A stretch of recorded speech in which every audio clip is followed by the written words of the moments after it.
Mic check exclusive. We got Alexander Soze. How you doing, bro? I'm good, man. Cool, cool. So, what's the Soze? Is it actually your last name?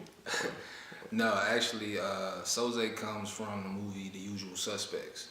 So, in that movie, there's like a renegade, and this guy's telling this story, and nobody knows who Soze is. But he's this mastermind. He's putting people together, putting them in situations, framing people, all this type of stuff. So, the way that came about, I was looking for a name, and my brother, he suggested it, and I was like, you know what?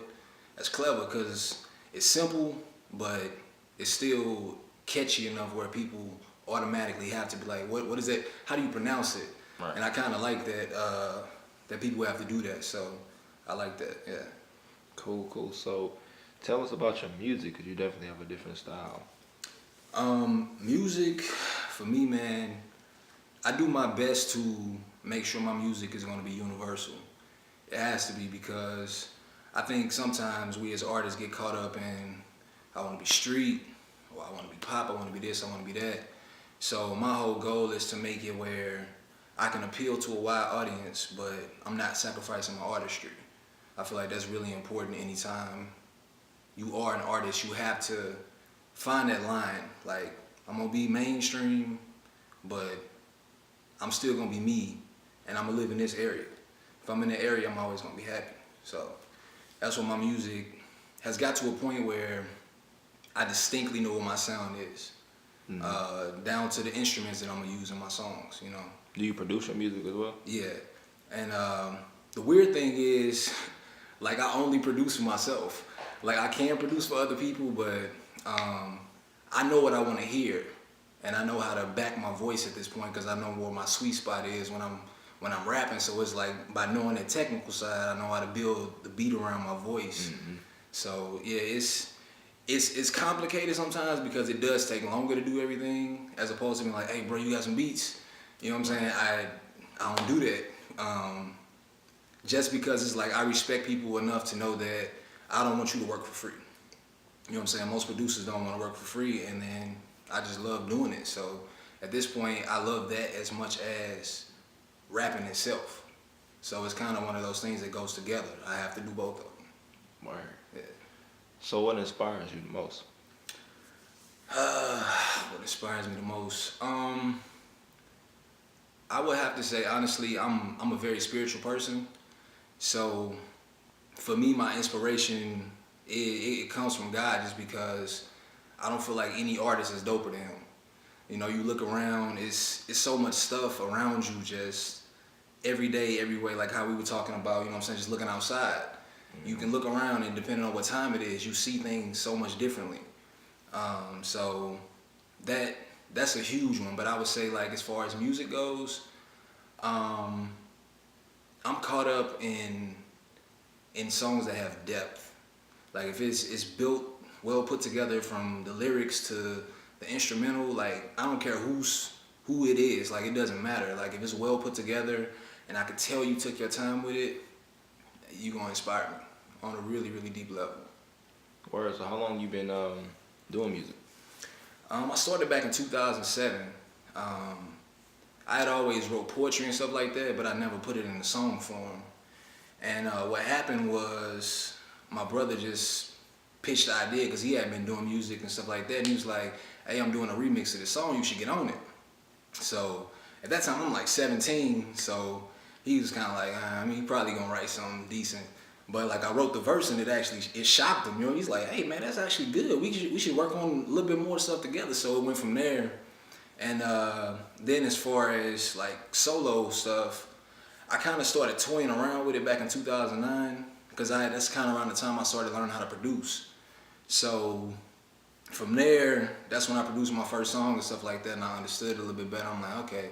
And so from there, it really, like literally every year, I've progressively gotten better, like from both sides of it, because the rapping aspect of it, that was the easy part, but like finding yourself in the rap. You know what I'm saying? Because you can have the hottest lyrics on the planet, but if you can't deliver it, it don't matter. So, yeah, it started back then, and I'm very excited where I've grown to.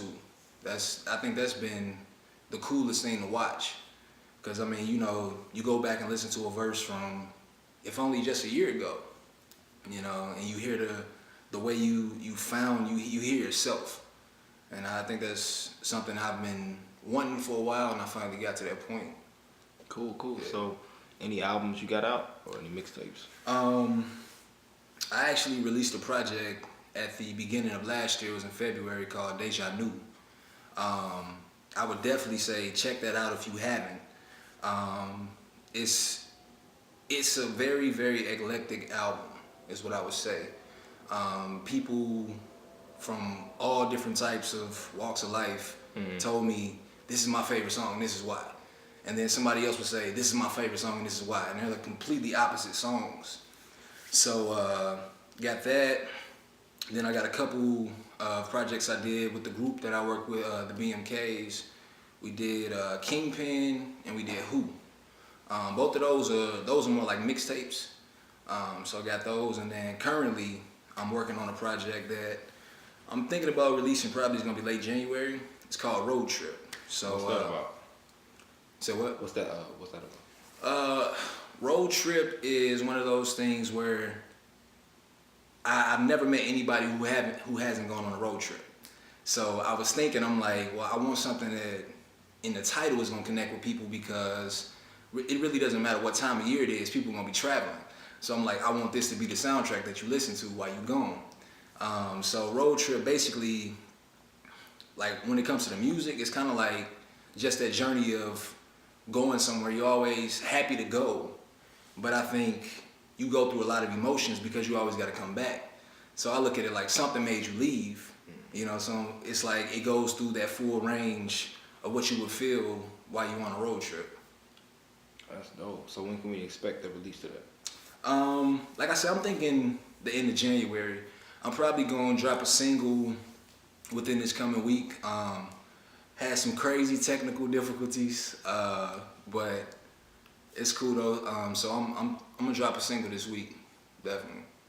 That's what's up. So, what's your take on the St. Louis scene right now, hip hop scene? I think it's growing at a very, very, very interesting rate, and not just from the standpoint of like there are a lot of rappers. I mean, you find quality, which is something that St. Louis has not always been known for. I feel like it's one of those things where we as artists, we always know one other artist, where it's like, this dude is actually dope, and then everybody else you kind of like, because it sounds so similar. But people are starting to get to a point where they're, not only is it individual, but it's like, it's outside of St. Louis from the standpoint that you can't just pinpoint somebody and say, that's a St. Louis artist. Whereas in the past, it used to be that way. So I think it's really, really, really dope what's happening. It's like a renaissance almost. True indeed. Yeah. True. So where do you see yourself in the St. Louis scene? Like, how do you, what place do you think you feel in the city right now? At this point, just like from a publicity standpoint, I'm gonna say I'm underground. You know what I'm saying? Like, because I'm so picky about my music. And it's not that I don't want people to hear it, but I want people to hear it in the way I want them to hear it, you know, in the right way. So there are artists that know that I do music, but like as far as like people out and about, they wouldn't know.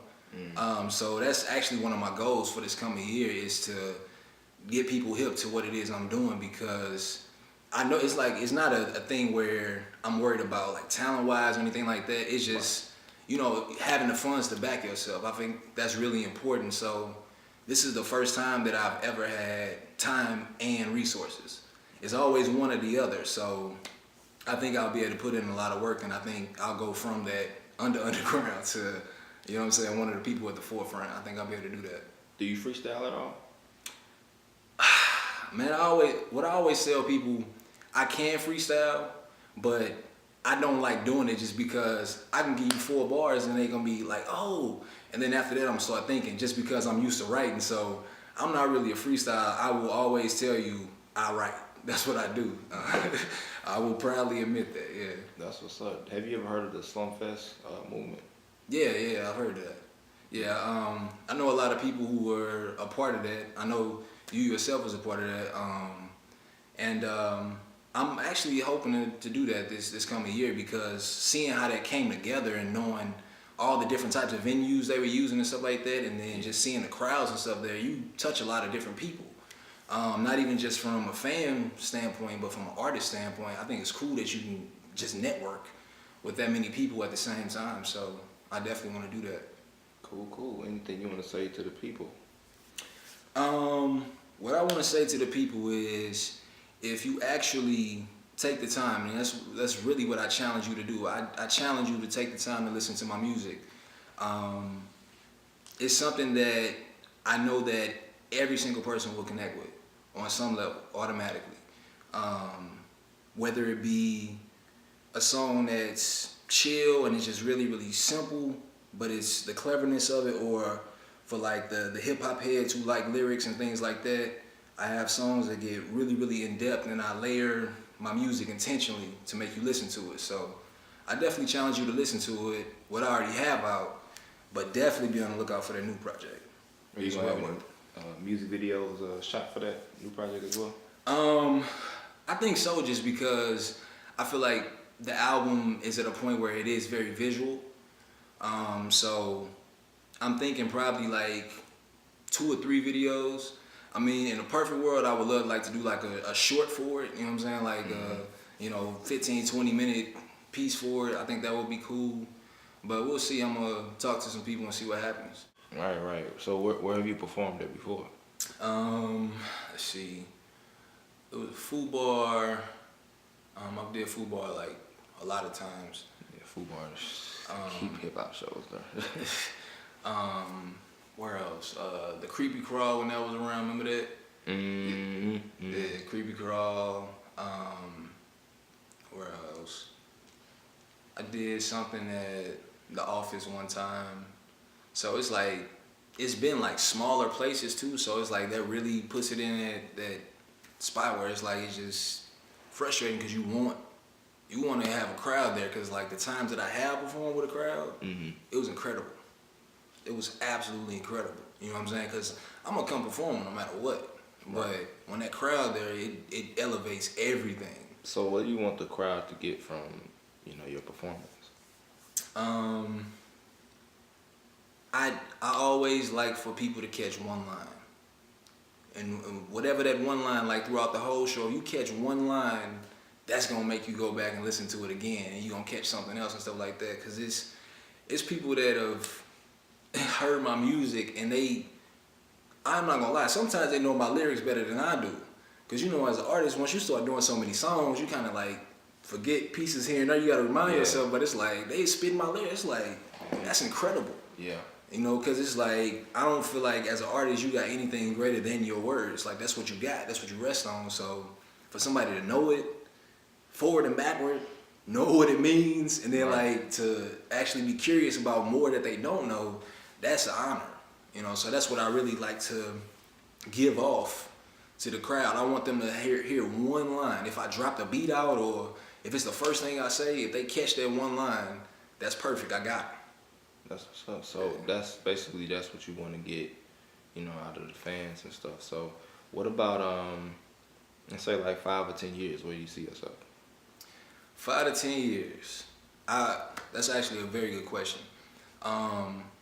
I've planned out my career that if everything were to go right tomorrow, that's what I got. I got 5 years worth of music, like planned out how I want to market it, everything. I know everything about it, because I thought that so far into it, because I looked at it like, well, if you get everything that you're asking for, you saying you want to be a big artist, when are you going to have time to really, really put in work to pay attention to your own work like you did when you was grinding? You know what I'm saying? You never had that time again.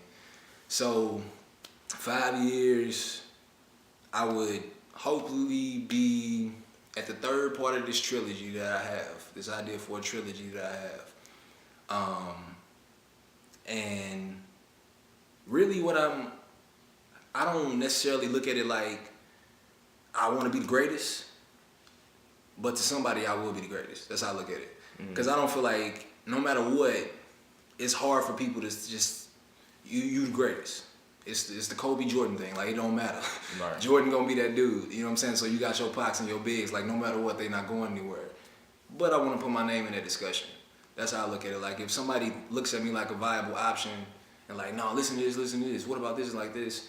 Because I done did that for artists where it's like, no, this dude is that dude. Like, this is why he the best. You know what I'm saying? So if somebody do that for me, that's what I would be hoping for in 5 years, where people respect me enough to at least insert my name in that conversation. Cool. So what artists do you like, you know, in and out singles, mainstream and underground? Well, Riley, I've known Riley B for a while just because we went to high school together. So I've definitely been paying attention to him. Same thing as like Crisis. All of us went to school together. So them people that I follow just because it's like I know them like just from, you know, kind of coming up. So I follow them. And recently I checked out Bodine's tape, which was refreshing. It was very refreshing because I think he really like wanted to elevate himself, and you could tell like he took his time with it. Mm-hmm. So that was very, very refreshing to check that out. And then like mainstream artists, I'm not gonna lie to you, I don't even really listen to rap. It's kind of weird because I do. And I find myself knowing lyrics, and I don't even know how I know them. But I listen to a lot of R&B, a lot of like indie music, like indie pop and stuff like that. Just because that's where my energy is most days. I'm not looking for, I don't know. I'm not looking for like the spoken word part of rap. Sometimes I just want to hear the melodies of a song because it helps me. So I'll listen to that more often than not. So like. What's her name? Banks. Mm-hmm. Somebody hit me to her. Who else have I been listening to? Of course, I listen to people like, you know, Miguel and like Frank Ocean and stuff like that, just because they're very, very weird people. But it's dope because like in their artistry, it comes out in a way where you wouldn't have thought of that. You know what I'm saying? But it's still an awesome idea. So I love people who do that. So anybody like that, that's kind of what I look for. I need somebody who is better than just that one song, you know. So, and then, but like rap wise, Kendrick, J. Cole, Drake every now and then. And that's about it. Honestly, man, my list is shrunk. I feel like I'm in a state of depression sometimes when it comes to like the artists that I used to listen to. Mm-hmm. I don't listen to them anymore because they're not the same artists. And I feel like you're supposed to grow, but I feel like they went in the opposite direction. So I throw on some old J, but like not new. Or the same thing with Ye. Like I listened to Graduation the other day, and it was like I felt tingles the whole time I was listening to it because it was just nostalgic. I'm like, oh, this dude was in the zone. Yeah. But you know, so that's another reason why I don't listen to rap, because everybody's in the same trend right now, mainstream wise. Everybody's trap. Yeah, got the same flow patterns, the same beats, and all that stuff, and it really puts me in a spot where it's hard to listen to it because it's like every song sounds the same. Like, what's the difference? I might as well just not listen to anybody, you know. So that's just the journey that I'm going on, because it's like you always gonna support people because it's like you grew up on them, but at this point it's like I gotta be honest to myself. It's like that's not you. Right. And it's bad because it's like you know their potential. That's what make it even worse. It's like I know you got classics like sitting around somewhere, like in your basement or tucked away somewhere. They still there. Like you can use those, but they don't do it. So you know I don't really listen to a lot of people anymore. I just don't. Yeah. So man, let's hear some bars. Some Mic Check exclusive. Mic Check exclusive. Alright, I got something for you. I said, I'm high enough to paint heaven's ceiling with a masterpiece. See, that's what happens when you rip a couple classic beats savagely, and then you avidly campaign to become your majesty within this game. I took the last train, no, not to Paris, but to a place to save hip-hop from its parish, to a place his parents didn't know was apparent, and now I'm glaring out at the throne. Nigga, actually, I'm staring. Eye of the tiger, heart of the lion. Feeling like Neo in the Matrix trying to save Zion, all the while defying the odds. Trying to break even with the perfect season. So niggas' stomachs twisted up like LeBron leaving Cleveland. My flow pack heat like South Beach sun beaming, living out the shit I see in my sleep. I'm done dreaming. Reality is where I reign. No umbrella necessary. Now I'm sitting perky like titties on Katy Perry, bitch. I'm real high. Can't believe I'm eyeing the pinnacles. Critics cynical, I'm just eyeing minerals. Presidents, inventors, generals, you know, diamonds and dollars. And the double D's of a bad bitch that wanna holler. So holler, I'ma devour any flower. I'm all over this shit like I'm DJ drama. Whether escalators, elevators, I elevated to places where everybody know my name at. Cheers. Word up, man. Got anything else you want to say? Sir. No, man, I think people caught that line. The audience. I'm looking forward to this coming year, man. I really wanna branch out. I'm a little bit of a recluse sometimes, so I'm looking to get out and really work with it. Yeah, really work with a lot of people and all types of medias and stuff like that. So I think this coming year is gonna be a growth year for me, and I think also I've kind of learned that the more I'm able to step outside of myself and like push other people forward, it helps me as well. I think sometimes I get caught up in what I'm doing so much that I don't take the time to, you know, I need to produce a record for somebody else, you know what I'm saying? Or, you know, like maybe write some stuff for some other people and stuff like that. So I really want to take everything that I do for my own projects and kind of spread that out, because I'm looking to get into, you know, artist development and production and stuff like that on a larger scale. So I'm very excited about it. So what kind of beats can you produce? Because we got viewers that want to know. Hip hop, R&B, pop. Pop is one of my favorite things to produce. Like, I don't know what it is about a pop record, but like quarter notes, just hearing that I love producing that. Definitely like jazz. I love that style. And then I guess you would say kind of like the indie alternative stuff. I'm kind of into all of that stuff. I will go wherever, but that's pretty much like, cause all of that stuff is part of my own style, so I understand that enough. And I do want to branch out into other genres, you know, get more into rock and stuff like that, because I feel like it's a really, really, really tough thing to produce. I think it's not given enough credit. Is what? Rock. Yeah. Like the production of rock, man, it's incredible. And I also think, like, I want to get more into that just because they have the best drum tracks. There's no drum track better than a rock drum track. That it will get inside you, like deep, deep, deep inside you. You know what I'm saying? So, definitely want to do that. But like I said, hip hop, R&B, pop, jazz, and indie alternative. So anybody shout out your email, man, because I know people who need beats. You can check me out at alexander.sose.music@gmail.com.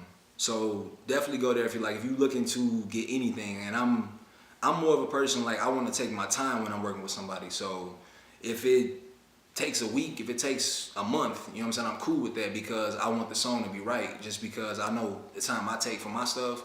So I want to take that same time for somebody else. So if you are starting a project of any type and you're looking for somebody to help you out, whether that just be ideas, whatever that may be, I got you. Cool, man. Anything else you want to say to the people? Nah, just, man, be on the lookout for Road Trip. It's no pun intended, but it's definitely a journey. It's gonna be a fun album. It has a lot of levels, and I know that it's relatable for everybody, especially that 20 to 30 age range. You're gonna be able to feel that, like, it's gonna speak to you. So be on the lookout for that. Word up, man. Well, give Mike Check a shout out. Hey yo, shout out to Mike Check for coming through. Definitely for the exclusive with yours truly, Alexander Soze. I appreciate it, and I look forward to sitting back on the couch with y'all, man. Peace, man. Peace.